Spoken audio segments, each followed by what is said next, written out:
Hello everyone. तो आज की इस वीडियो के अंदर हम बात करने वाले हैं जल जीवन मिशन के ऊपर। तो लगभग लगभग ये मिशन का एक इससे रिलेटेड एक टॉपिक था न्यूज़पेपर के अंदर जिसमें लिखा था जल जीवन मिशन रिमेन्स अ पाइप ड्रीम।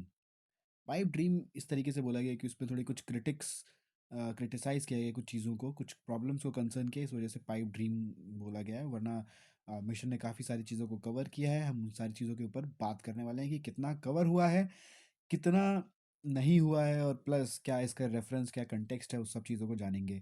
तो जैसा कि JJM या फिर जल जीवन मिशन, लगभग लगभग गवर्नमेंट ऑफ इंडिया ने इसको लॉन्च किया था 2019 के अंदर। मिनिस्ट्री ऑफ जल शक्ति ने इसको लॉन्च किया था और लॉन्च किया गया था by the prime minister of India, mister Narendra Modi जी।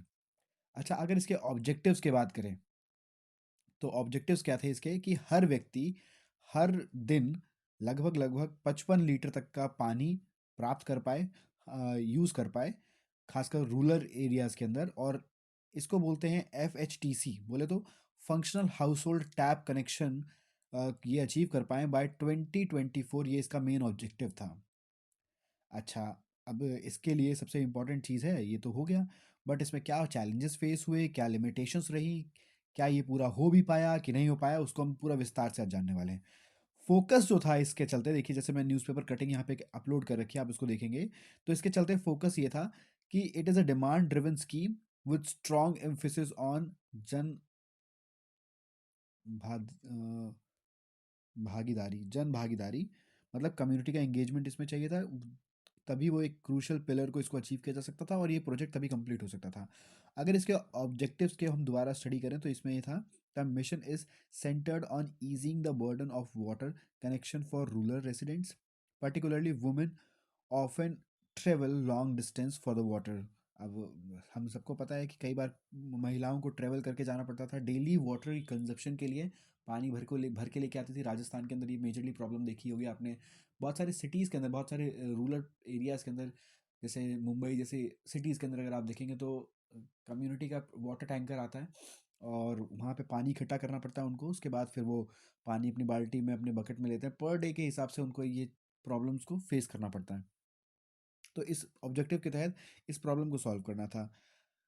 की एरियाज कवर्ड क्या थे, इंश्योरिंग फंक्शन, तो इसके 4 की एरियाज थे जो कि हम लोग समझने वाले हैं।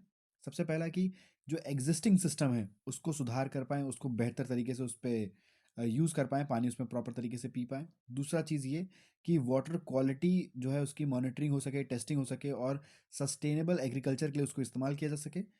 तीसरा जो इसके अंदर था वो था कि सरफेस वाटर और ग्राउंड वाटर को प्रॉपर तरीके से कोऑर्डिनेट किया जा सके। फोर्थ पॉइंट ये कि जितना भी ड्रिंकिंग वाटर है उसके अंदर जितना भी गंदगी है, जितना भी हार्मफुल चीज़ें हैं या फिर कह लीजिए ग्रे वाटर है, उसको रीयूज़ करने के काबिल बनाया जा सके।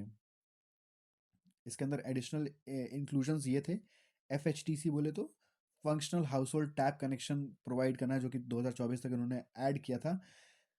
खासकर किस एरिया में जहाँ पे पुअर वाटर क्वालिटी है, सूखा पड़ जाता है जहाँ पे विलेज के अंदर। और संसद आदर्श ग्राम योजना के तहत जितने भी विलेज आते हैं उन सभी विलेजेस के अंदर FHTC को मैनेज किया जाए। FHTC स्कूल्स में, आंगनवाड़ीज में, ग्राम पंचायत में और जितने भी हेल्थ और वेलनेस सेंटर्स या फिर कम्युनिटी सेंटर्स है जहाँ पे मतलब मास में तौर पे, मास लेवल पे पब्लिक या फिर लोगों का आना जाना लगा रहता है, उस जगह पे खासकर FHTC प्रोवाइड किए जाएं। अच्छा, इसके कुछ टेक्निकल सॉल्यूशंस भी थे, टेक्नोलॉजिकल सॉल्यूशंस। तो वो इसलिए इस चीज़ से रिलेटेड थे कि वाटर की क्वालिटी को कंसर्न करते थे, उसको सही किया जाएगा। इसके अंदर कुछ पानी समितिज़ बनाई गई। पानी समितिज़ क्या थी, जो कि प्लानिंग करेंगी, इम्प्लीमेंटेशन करेंगी, मैनेज करेंगी ऑपरेशन को और देखेंगी कि सभी विलेजेस के अंदर पानी सप्लाई हो रहा है प्रॉपर तरीके से कि नहीं हो रहा है। इसके कॉम्पोजिशन कैसी थी पानी समिति की, यहाँ पे 10 से 15 मेंबर्स की एक टीम हुआ करती थी जिसमें 50% वुमेन रहेंगी और साथ में सेल्फ हेल्प ग्रुप SHG, इसके रिप्रेजेंटेटिव रहेंगे, हेल्थ वर्कर्स रहेंगे, आंगनवाड़ी टीचर्स रहेंगे। अगर आपने SHG का मतलब नहीं पता तो हमने डिस्क्रिप्शन में पिन कर रखा है, आप SHG के बारे में जान सकते हो उसके माध्यम से, वरना इस यूट्यूब चैनल में आपको मिल जाएगा। It develops village plan with local resources and gram sabha approval. ये पूरा का पूरा प्लान लोकल रिसोर्सेज को इस्तेमाल करके ग्राम सभा के अप्रूवल पे ही वर्क करेगा। अच्छा, फंडिंग पैटर्न कैसा था इसका, कि मतलब फंडिंग कहाँ से मिलेगी, तो जैसे हिमालयन रीजन है या फिर नॉर्थ ईस्टर्न रीजन है, यहाँ पे 90% सेंट्रल गवर्नमेंट प्रोवाइड करेगी और 10% स्टेट गवर्नमेंट को अपना लगाना पड़ेगा। वहीं पे 50-50% जैसे स्टेट्स हो गए, वहाँ पे 50% सेंट्रल गवर्नमेंट लगाएगी, 50% स्टेट्स लगाएगी।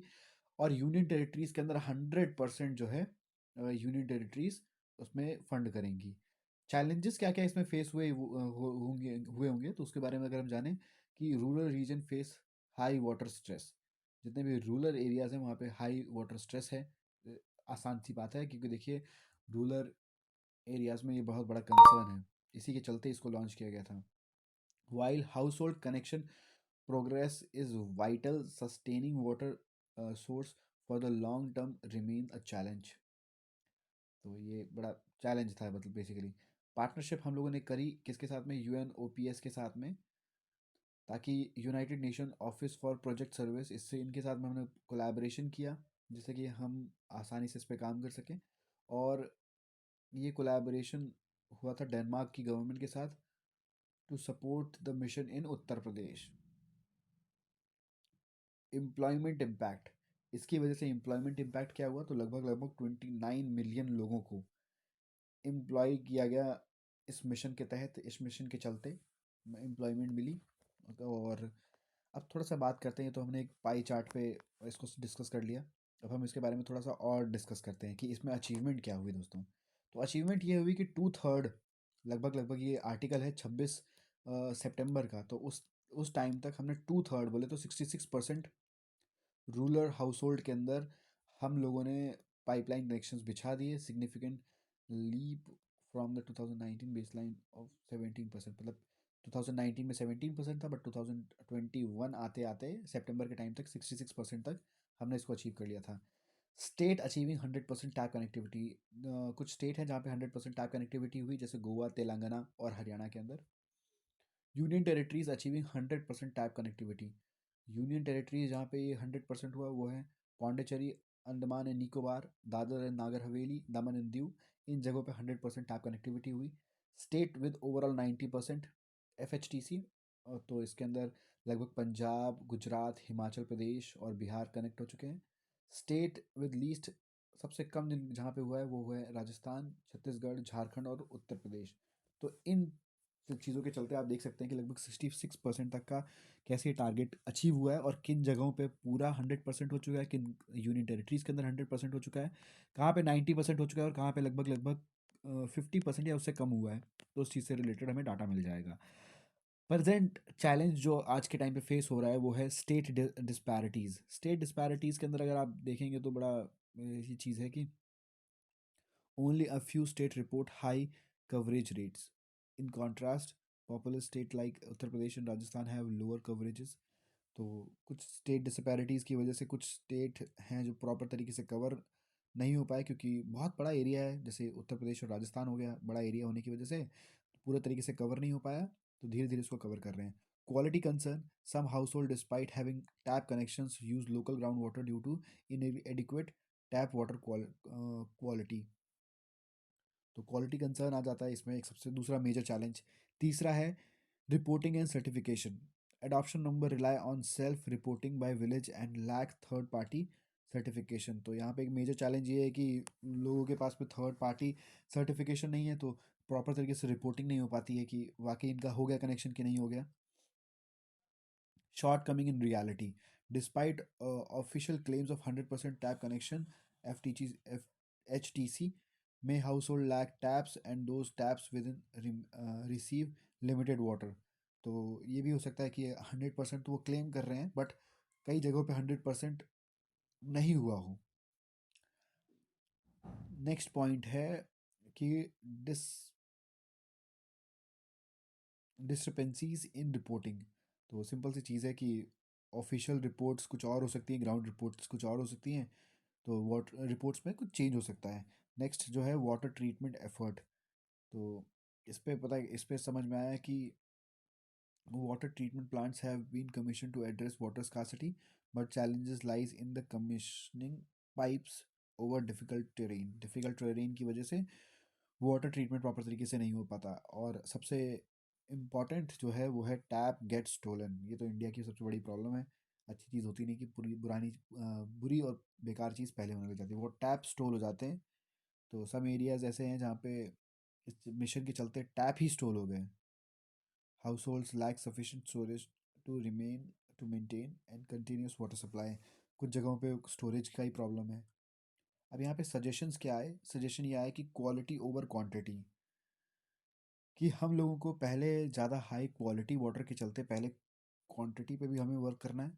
तो अगर हम उस चीज़ के ऊपर वर्क कर पाएँ तो क्वालिटी और क्वांटिटी दोनों चीज़ें इंप्रूव हो सकती हैं। थर्ड पार्टी असेसमेंट, कहीं ना कहीं थर्ड पार्टी असेसमेंट होने चाहिए ताकि वो सर्टिफिकेट दे पाए, सर्टिफाई कर पाए, अकाउंटेबिलिटी हो, और वो इंश्योर करे कि चीज़ें प्रॉपर तरीके से हो रही कि नहीं हो रही है। रिपोर्ट एक एक एक्यूरेट रिपोर्ट बना पाए, थर्ड पार्टी असेसमेंट इसलिए चाहिए।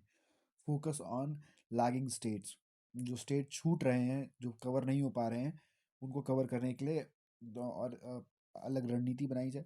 पब्लिक अवेयरनेस, लोगों को और ज़्यादा अवेयरनेस हो पाए, हालांकि इससे रिलेटेड एक ऐप भी लॉन्च हुआ है, तो अगर लोग इसको अंडरस्टैंड करेंगे तो प्रॉपर तरीके से इस पर वर्क कर पाएंगे। Make the right to legal water, right to legal water एक राइट बनाने की बात हो रही है कॉन्स्टिट्यूशन ऑफ इंडिया के अंदर, ये भी अच्छा स्टेप है। Other steps taken by for the government management, water management in urban areas. Urban areas के अंदर कुछ वाटर मैनेजमेंट स्कीम है, तो अटल भुजल योजना हो गई, या फिर नेशनल एक्वीफायर मैनेजमेंट प्रोग्राम हो गया, नेशनल वाटर पॉलिसी हो गया, Atal mission for regeneration and urban transformation, ये सब चीज़ें हैं। कुल मिला के इसका कंक्लूजन ये है कि 28 जुलाई 2010 में एक रेजोल्यूशन जो लिया गया था 64/299 का, कि यूनाइटेड नेशन जनरल असेंबली में ये हुआ था कि human right to water sanitation and acknowledge the clean drinking water and sanitation are essential to realisation for all human rights. तो उसके चलते हम लोगों ने एक अच्छे मिशन को पे अच्छे तरीके से वर्क कर पाए हैं, अच्छी तरीके से काम कर रहे हैं। अदर मिशंस के चलते हम सिटीज़ के ऊपर भी वर्क कर रहे हैं, अर्बन एरियाज़ के ऊपर भी वर्क कर रहे हैं। तो कुछ टारगेट इससे कंप्लीट हुआ है और कुछ अभी बाकी है जो कि 2024 तक हो सकता है अचीव हो जाए।